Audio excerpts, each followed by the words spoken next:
As a church, we have an annual congregational meeting, and we're going to be considering some very important matters. On that day, I'm going to communicate vision. We're going to talk about finances, also some important changes that are coming up at Centerpoint. If you consider Centerpoint your church home, whether you're a member or not, I do hope you'll be there. Now, members who are in good standing will be voting on some important issues.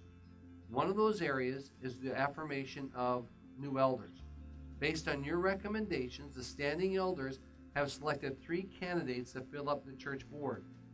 Information on each one of these candidates will be given prior to that meeting.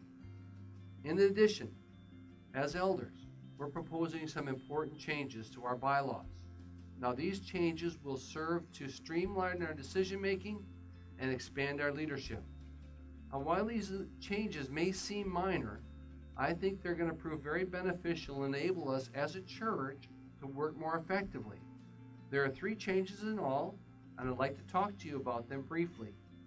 The first is instituting term limits for elders. According to our present bylaws, elders serve an indefinite period. The present elders, however, recognize the variety of capable leaders that are at Centerpoint. And as an eldership, we want to be able to take advantage of their insights and their leadership. So we are proposing that elders serve no more than 3 years, after which time they have to take 1 year off. After that year off, they can come back on again for another 3-year term if ratified by the standing members. That's the first change. The second change involves changing the name of elder board to church board. While elder is a biblical term, it also was a common term in the 1st century. Everyone knew who an elder was and what role he filled. Today, however, that's not the case. At Centerpoint, the role of our present board members is much broader than the term elder.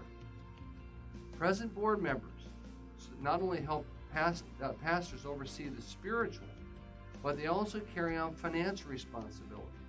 They have to deal with property issues, legal concerns, and other practical matters. I believe the designation church board is more in line with the role that they presently fill.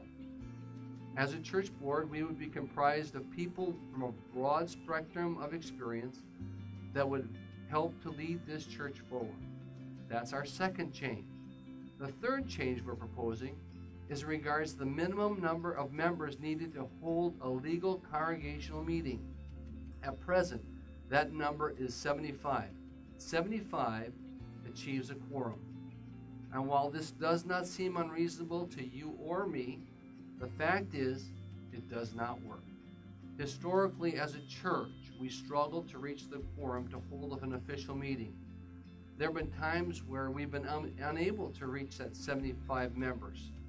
And when that minimum number is not met, not only are we unable to conduct necessary business, but we also are in violation of our bylaws and so the state law.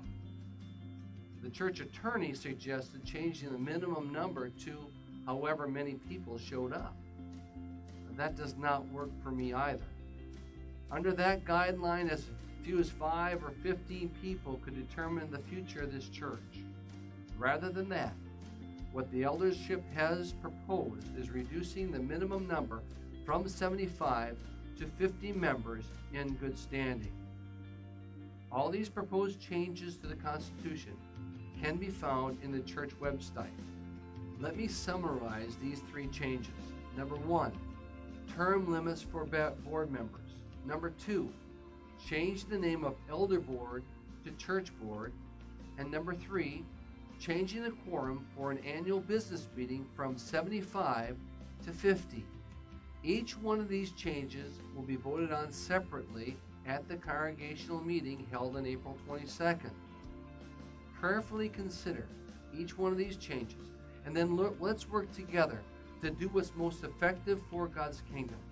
Thanks for listening, and continue to pray with me that God will bless Centerpoint.